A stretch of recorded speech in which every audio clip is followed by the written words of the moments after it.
12 killed and 250 injured in an explosion at Jordan's Aqaba port. And oil rises after Macron tells Biden extra Saudi and UAE output is limited. You're watching the Daily Brief with Forbes. I'm Ramia Faraj. A chlorine gas explosion killed 12 people and injured more than 260 when a tank that fell from a crane released a poisonous yellow cloud at Jordan's Aqaba port. The large cylinder was carrying about 30 tons of gas when it fell from a crane on a moored vessel and released the chlorine gas cloud. The force of the blast sent a truck rolling down the dock while port workers quickly evacuated the area. Oil rose for a third session as threats to global output risk tightening the market further before OPEC Plus meets this week to discuss supply.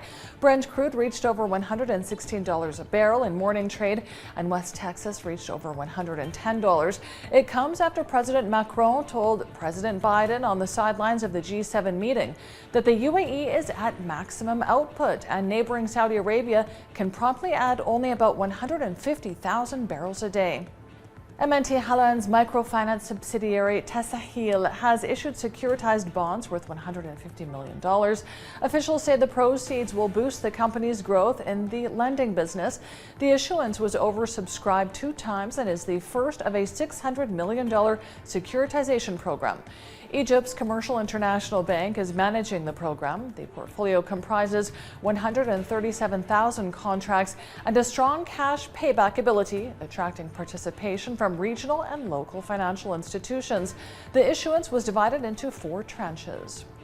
Adani Enterprises is pushing ahead with plans to build India's largest copper refinery as the world's second most populous nation seeks to reduce its reliance on metal imports. The conglomerate says its unit, Kutch Copper, has raised $775 million in loans from a syndicate of banks led by the State Bank of India. The Gujarat plant will produce refined copper to facilitate the shift towards electric vehicles and renewables. China will roll out tools in its policy reserve in a timely way to cope with more economic challenges as COVID outbreaks and risks from the Ukraine crisis pose a threat to employment and price stability. That's according to Chinese officials. Activity in the world's second largest economy is beginning to recover after widespread lockdowns in April and early May hurt growth. The government will implement its existing support measures while improving its policy toolbox. They say new policy support, depending on the circumstances, can be rolled out in a timely manner.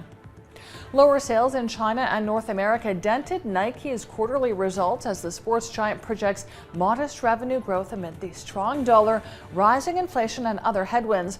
Nike reported lower profits of $1.4 billion for its fiscal fourth quarter. That's down 5% year on year. Nike also reported a 1% dip in revenues to 12.2%. Analysts say the tough North American inflationary environment has led some consumers to cut back on discretionary spending. Shares of popular stock trading app Robinhood surged 18% before getting halted for trading after reports that billionaire Sam Bankman-Fried's cryptocurrency exchange FTX is considering a deal to buy the company. But FTX says it's not in talks to acquire Robinhood. FTX, one of the largest crypto trading exchanges in the world, was reportedly debating how to pursue a full acquisition of Robinhood.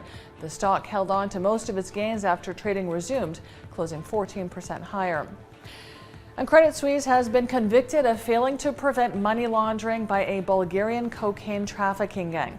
A former employee was found guilty of money laundering in the trial, which included testimony on murders and cash stuffed into suitcases.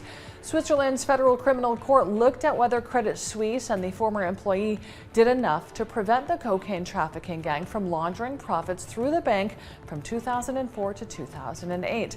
Both Credit Suisse and the former employee had denied any wrongdoing. I'm Ramia Faraj. This is the Daily Brief. Thanks for watching. Bye for now.